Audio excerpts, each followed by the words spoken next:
कशा पायऱ्या? आणि तुमचं गाव कुठे आहे? ठीक आहे, दाखवून दे. नाही इथे कुठे?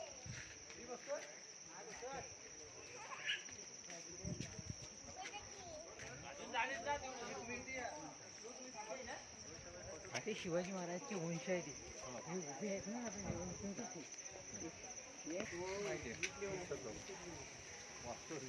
बघा ऐका, शिवाजीराजांनी हा प्रतापगड किल्ला हा 2 वर्षामध्ये बांधला.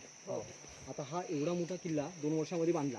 म्हणजे किल्ल्याची भिंत बांधण्यासाठी जे मोठे मोठे दगड पाहिजे होते ते दगड बाहेरने नाही आणले. समजा ही वाहतूक बाहेरने केली असती ना तर किल्ला बांधायला कमीत कमी 5 ते 6 वर्ष लागली असती. आपल्या शिवाजीराजांच्या मावळ्यांनी काय केलं, त्यांनी या डोंगराच्या आतमध्येच 4 कोपऱ्यावर खोदण्यासाठी सुरुवात केली.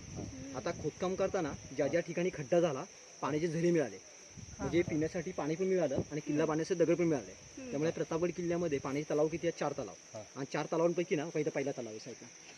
तो काय पाणी दिसते बघा इकडे. कुठे? आवाज एवढं नाही. आवाज तर येतो बघा पाण्याचा. दिसते का पाणी? दिसते बघा इकडे खाली. हा हा दिसलं. कुठे? इथे या. हो का नाही पाणी इकडे? हे का वाहत आहे? हे इथनं वाहत आहे होय. तुम्ही या दरीकडनं बघत या, म्हणजे तुम्हाला पाणी कळेल. बघा बघा, ही दरी संपते ते पाणी बघा. खालती पाणी येते. हा ते पाणी हे सगळं खालती पाणी आहे. आता मला नाही दिसत आहे. या रस्त्याने हे बघा ही गल्ली आहे ना, ते झुळझुळ आवाज येतो. पाणी ओढण्याचे छोले बाजू. हा हे तर इकडनं येत आहे. हा मग तेच आहे ते का वरून पण दिसतं बघ. Okay okay okay. चला तलाव किती आहे? 4. पहिला बाकी 3 तलावरती आहे. आता दिसते बघ. हे बघ हे बघ क्लिअर झालं बघ. हे दगड हे हा किल्ला दिसला. हा ते खाली चाललं बघ. हा ते आता दिसला. आता धुकं कमी झालं ना, बरोबर दिसते बघ. पटकन दिसतं बघ किल्ल्यामध्ये. आता या तलावामध्ये जे पाणी आहे ना 4 तलावांमध्ये, ते हे पाणी साठवी पाणी नाही पावसाचा, आतमध्ये झऱ्यांचं पाणी, जिवंत झरे आहे. म्हणजे पाणी कधी आटत नाही, 12 महिने पाणी असतं. आणि ही पाण्याची तुम्हाला जी पातळी दिसते बघा लेवल, लेवल पासून खाली खोल किती आहे? 35 फूट. पण 35 फूट पैकी ना हे 15 फूट जे पाणी आहे ना हे पावसाचं पाणी आहे. आणि जे 20 फूट पाणी आहे ना हे कायमस्वरूपी असतं. अच्छा म्हणजे एप्रिल मे महिन्यामध्ये आला ना तरी पाणी तुम्हाला 15 ते 20 फूट खाली खोल असतं. म्हणजे हा जो पट्टा जातोय हा दिसतोय, हे काय आहे म्हणजे त्याच्या खाली काय? हे पाणी आहे. अच्छा हे पाणी आहे. मला वाटलं धुकं आहे. आकाशात दिसते पूर्ण. लोक गेले होते पाणी ओढण्यासाठी बाजूला. Okay okay okay. मी समजलं हे धुकं आहे पूर्ण. पाणी ओढण्यासाठी इकडे कोपऱ्यावर उभा आहे बघा. कशाला जात आहे पावसाळ्यात आणि हे एवढं मोठं आहे पूर्ण, पाणी जे आहे ते साचलेलं आहे पूर्ण. नाही झरे झरे पाणी येते. म्हणजे फक्त 15 ते 20 फूट वरचं आहे ते पावसाचं पाणी आणि खाली वॉटर कलेक्शन झालंय इथे. Okay okay. 4 आहे तसे त्याला. अच्छा. आता आपण मंदिरात जाऊया. देवीचं पहिला आहे. हा देवीचं कोणत्या देवीचं मंदिर आहे? भवानी माता. भवानी माता. शिवाजीराजांचं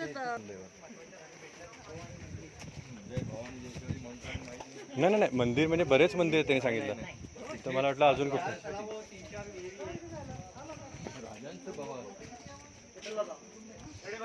या साईडने या साईडने.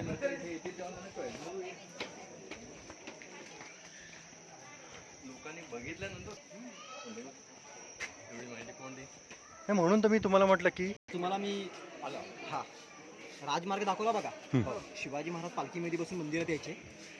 पालखी बघा इथून वर जायची तेव्हा त्या जुन्या पायऱ्या बघितल्या का? तो का इकडे त्या मंदिराच्याच खाली. मंदिराच्या हा समोर. हा ओके. अच्छा ते त्या रस्त्याने यायचं. पण आधी त्यामुळे मध्ये भिंत बांधून घेतली. तसं लोक पावित्र्य राखत नाहीत ना. आणि बघा ऐका, त्या पायऱ्या दिसतात बघा, ह्या लाल पायऱ्या फरशीच्या, इथपर्यंत पूर्ण कच्चा रस्ता होता, घोड्यांचा रस्ता. म्हणजे मावळे जे यायचे त्या घोड्या बसून इथपर्यंत यायचे. हे डब्बा ठेवला इथे घोडे बांधायचे आणि इथे चालत वर जायचे. बघा आता आपण जे उभे आहे पायऱ्यांवरती, या जुन्या पायऱ्या शिवकालीन. ओके. आणि बघा या पायऱ्या बघा समोर उदाहरण आहे. या पायऱ्याने किती वर्ष आली? 361. आपण जे उभं आहे. आणि त्या पायऱ्याने किती वर्ष आली? 62 वर्ष, 57. बघा ना समोर उदाहरण. ह्याला एकदाच रिपेअर नाही आणि या पायऱ्या दरवर्षी रिपेअर करायला लागतात. कन्स्ट्रक्शन डिफरन्स कळतं ना. बघा त्या जमान्याचं 62, 57च्या नेहरूंच्या बघा. त्या जमान्याचं कन्स्ट्रक्शन बघा आणि आताचं बघा. 400 वर्ष होऊन गेले तरी आता आपण